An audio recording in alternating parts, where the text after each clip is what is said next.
Hello, this is Troy with the Noble Grafted In Middle Position in the series, part 10 of Carrying Your Cross, refuting the claims of imputed righteousness, trying to lean more into embodied righteousness. I think a guy named Bates termed that. I like it a lot. Plus, he's the one kind of pushing this idea that Jesus is actually a king. He discovered that by reading his Bible. So, here we go.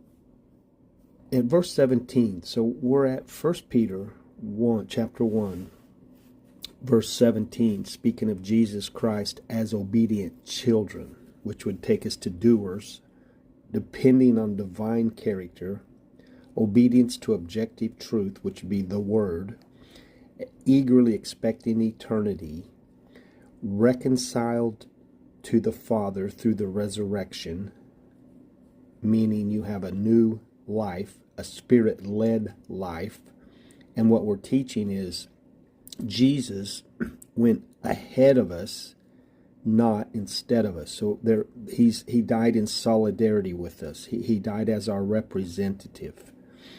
He died on behalf of humanity, sitting at the right hand of the Father. Therefore, we are to carry our cross. Therefore, we were crucified with Christ, not apart. He wasn't a substitute. He was a Savior. He is a Savior. So Jesus Christ as obedient children, and if you call on Him as Father who judges impartially according to each one's deeds, works, conduct yourselves with fear throughout the time of your exile. Or it seems like there's a lot of people teaching that the exile ended. The exile didn't end. And actually, when we start talking about ransom, there's an interesting thing here.